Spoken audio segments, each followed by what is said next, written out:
नमस्कार, city week news देख रहे हैं आप और मैं हूं आपके साथ साक्षी सोनी। पिछले कुछ समय से अगर हिसार शहर की बात की जाए तो हिसार के अंदर लगातार रेप जैसी घटनाएं सामने आती जा रही हैं। कहीं पर किसी के साथ शोषण होता है तो कभी किसी नाबालिग बच्ची के साथ ऐसी घटनाएं होने लगती हैं जिसका शिकार जो है वो छोटी उम्र के अंदर हो जाती है।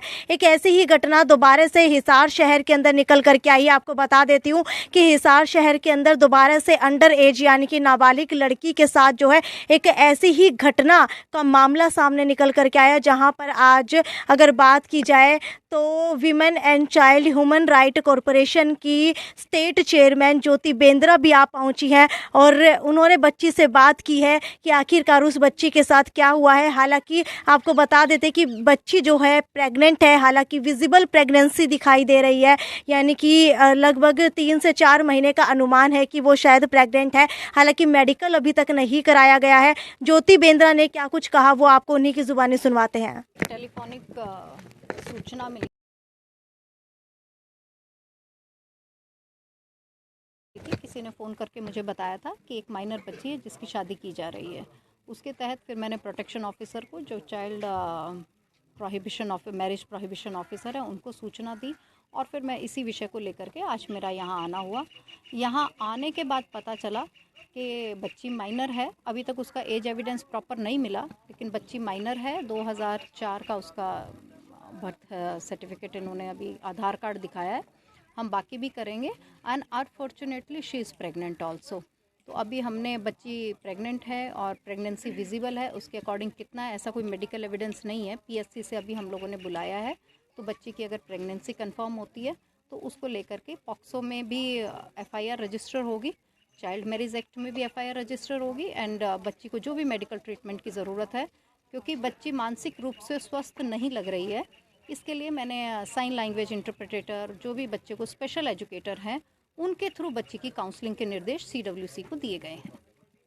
घर वालों का क्या कहना है, क्या इनको घटना की जानकारी थी? घर वाले अभी तो कुछ भी बताने से मुझे लगता है कि परहेज कर रहे हैं। किसी प्रकार की जानकारी हमें परिवार की तरफ से नहीं मिली है। इसमें जी आगामी क्या कार्रवाई होगी? इसमें अभी तुरंत एफआईआर रजिस्टर करके और बच्ची का जो डीएनओ होता है और जो भी आरोपी होगा उसको तुरंत गिरफ्तार किया जाएगा। इसीलिए बच्ची को स्पेशल काउंसलिंग किया है। अभी तक बच्ची हमें नहीं बता पा रही है कि आरोपी कौन है। क्या परिवार की तरफ से किसी के ऊपर शक जाहिर किया गया है? नहीं, परिवार के, मुझे लगता है कि परिवार कोई ऐसा सहयोग नहीं कर रहा, तो उसमें हमें समय लगेगा। परिवार की तरफ से कोई जानकारी नहीं दी जा रही है। क्या फिलहाल कहाँ भेजा जा रहा है? बच्ची की कन्वीनियंस के अकॉर्डिंग अगर वो कंफर्टेबल फील करेगी बच्ची, तो उसको फिर चाइल्ड केयर इंस्टीट्यूशन में भेजा जाएगा, क्योंकि उसकी मेडिकल स्थिति क्या है ये आज मेडिकल के बाद पता चलेगा। अगर उसकी मेडिकल स्थिति, फिजिकल स्थिति ठीक नहीं है तो उसको तुरंत शिफ्ट कर दिया जाएगा, चाहे वो हॉस्पिटल भेजना पड़े, चाहे वो चाइल्ड केयर इंस्टीट्यूशन भेजना पड़े। यहाँ पर इन परिस्थितियों में लग नहीं रहा कि ये यहाँ की परिस्थितियाँ बच्ची के रहने के लिए अनुकूल हैं। क्या परिवार वालों की तरफ से पहले कहीं मेडिकल कराया गया है? नहीं, किसी प्रकार का कोई कागज अभी उन्होंने बताया पड़ोस में, लेकिन मुझे लग रहा है कि परिवार सहयोग नहीं कर रहा है, तो उसको लेकर के भी सख्त कार्रवाई होगी। पॉक्सो में अगर पता चल गया तो मैंडेटरी रिपोर्टिंग के तहत भी तुरंत एफआईआर रजिस्टर होनी चाहिए थी। परिवार को जानकारी होते हुए भी नहीं उन लोगों ने एफआईआर रजिस्टर कराई, तो ये परिवार का मुझे लगता है कि कहीं ना कहीं उनके कॉपरेशन में कमी है। तो very soon we will take strict action against all the culprits. अगर हिसार की ही बात की जाए तो लगभग रिसेंटली ये तीसरा मुद्दा सामने निकल करके आया है, और आपको क्या लगता है इसके पीछे कारण क्या है? देखिए, जहाँ तक चाइल्ड सेक्सुअल अब्यूज़ की बात है, अवेयरनेस सबसे ज़्यादा ज़रूरी है जी। Child sexual within family. अभी अगर आप पिछले साल के भी आंकड़े देखेंगे, लगभग 3000 की संख्या में से more than 90% cases within family, within relative, within neighbourhood हैं। More than 90% cases. तो ये हमारे लिए बहुत बड़ी चुनौती भी है और चेतावनी भी है। इसको मुझे लगता है हम सबको मिलकर निपटना चाहिए। सामाजिक अवेयरनेस इस विषय पर ज़रूर फैलानी चाहिए। एक इसका दूसरा पहलू ये है कि जिस प्रकार से एफआईआर्स की संख्या पॉक्सो में बढ़ रही हैं, वहाँ हम ये भी कह सकते हैं कि जागरूकता आई है और केसेस रिपोर्ट होने शुरू हो गए हैं, इसलिए एफआईआर्स में बढ़ोतरी भी हुई है। आप ये नहीं कहेंगे कि सिर्फ अपराध बढ़े हैं, जागरूकता बढ़ी है और जागरूकता के कारण एफआईआर रजिस्टर होने लगी हैं। तो इसको और ज़्यादा हमें लगता है सामाजिक रूप से इसको और ज़्यादा अवेयर करने की ज़रूरत है। बच्ची अभी कंफर्टेबल जोन में नहीं है, बच्ची अभी घबराई हुई है, कंफर्टेबल जोन में नहीं है।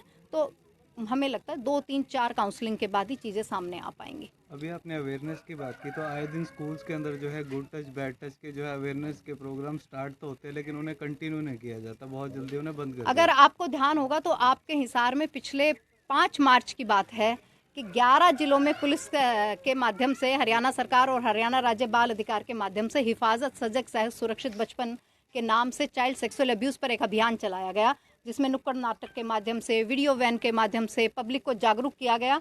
फिर ये कोरोना के कारण वो बीच में हुई, 11 जिले हम ऑलरेडी कवर कर चुके थे। एजुकेशन डिपार्टमेंट के लिए हम लोगों ने ई लर्निंग मॉड्यूल बनाया। और एक और चीज़ मैं बताना चाहूँगी कि जो इस तरह के बच्चे हैं जो अपनी बात को साइन लैंग्वेज में भी पॉक्सो एक्ट को बना करके हम लोगों ने चाइल्ड राइट कमीशन ने, बाल अधिकार संरक्षण आयोग ने साइन लैंग्वेज में भी पॉक्सो मटेरियल बनाया है, तो इसको हम मैक्सिमम स्प्रेड करने की कोशिश कर रहे हैं। और मुझे लगता है बहुत जल्दी, 2 साल का कोरोना शायद बीच में रहा और कोरोना में भी केसेस बढ़े हैं, पर मुझे लगता है बहुत जल्दी, जितनी जल्दी से ये विषय बढ़ रहा है, बहुत जल्दी इसमें सुधार आने वाला है। मैम, हिसार के बहुत से स्पा सेंटर हैं जिनमें नाबालिग लड़कियां काम कर रही हैं, लेकिन जैसे उनकी रिपोर्ट होती है तब तक वो वहाँ से उन्हें हटा देते हैं और बोले उन पर कार्रवाई नहीं हो पाती, और बहुत बहुत गलत। आप मुझे सूचना दें। दी थी मैंने पिछली बार, मुझे तो कोई सूचना नहीं आप तक पहुँचा देंगे मैडम, पिछली बार दी तो उससे मैं पहले तो मेरी पता अपना ले सकती हूँ, मुझे नहीं लगता सिस्टम में कहाँ क्या है। Without facts I am not able to state anything, ना, let me know the things. आप एक भी शिकायत देंगे फिर कार्रवाई बताएंगे आपको।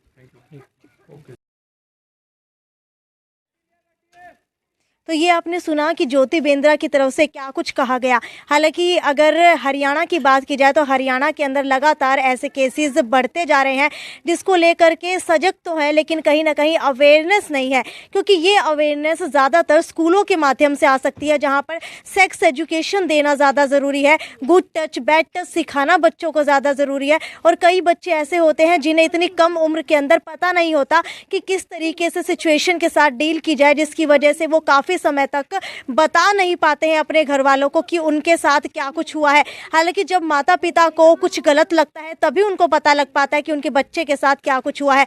तो मेरी गुजारिश है आप सभी से कि अपने बच्चों का ध्यान रखिए, पता कीजिए वो कहाँ जाते हैं, कहाँ आते हैं, उनके साथ किसका उठना बैठना है, वो जो है कितने सुरक्षित है, कितने सुरक्षित नहीं है। क्योंकि जब वो आपके साथ होते हैं तब वो सुरक्षित होते हैं, लेकिन अगर वो किसी बाहर के माहौल के अंदर जाते हैं तो वो सुरक्षित अपने आप को महसूस भले ही करते हो, लेकिन कहीं ना कहीं वो असुरक्षित सिचुएशन के अंदर फंस करके रह जाते हैं। तो इसीलिए अपने बच्चों के साथ जो है एक फ्रेंडली बिहेवियर रखिए, ताकि अगर बच्चे के साथ कुछ गलत होता है तो वो बच्चा घर पे आ सके, आपको बता सके। खैर, आपको क्या लगता है इस तरीके की घटनाएं जो है लगातार हमारे शहर के अंदर क्यों बढ़ती जा रही हैं, और क्यों जो है नाबालिग बच्चों के साथ ऐसी घटनाएं हो रही हैं? क्या उनकी मानसिक स्थिति रहती है?